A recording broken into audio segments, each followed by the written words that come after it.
DJ Jatin Barang Barang Barang फिर लौट आ गया है हाहाकार मचाने।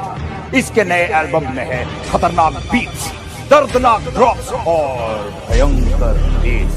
Sound check. Check this out. Check this out. Check this out. Check this out. Check this out. Check this out.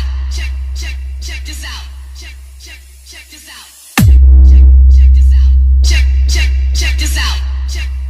Check this out. Check this out. Check this out. Check this out.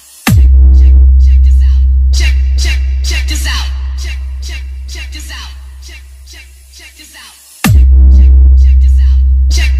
Check this out. Check this out. Check this out. Check this out. Let the bass kick.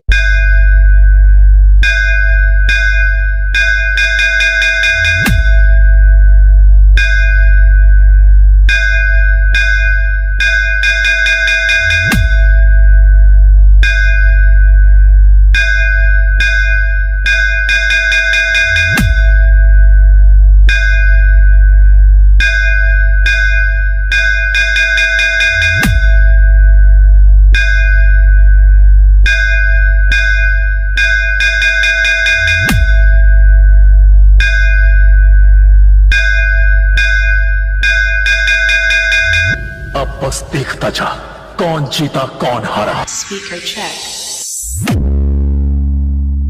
DJ Jatin Barang Barang Barang Barang Let the bass kick.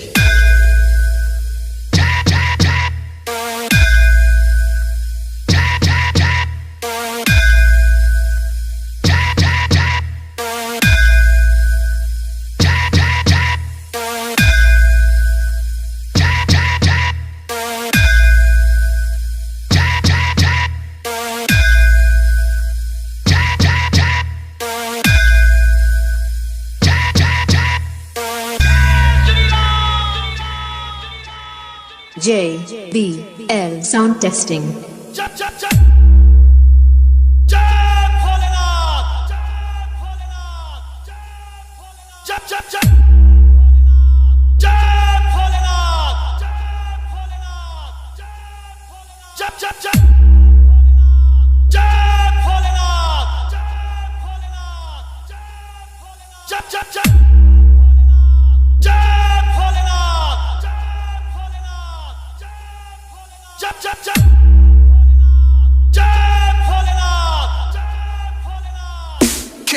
Kick, bass, bass, bass.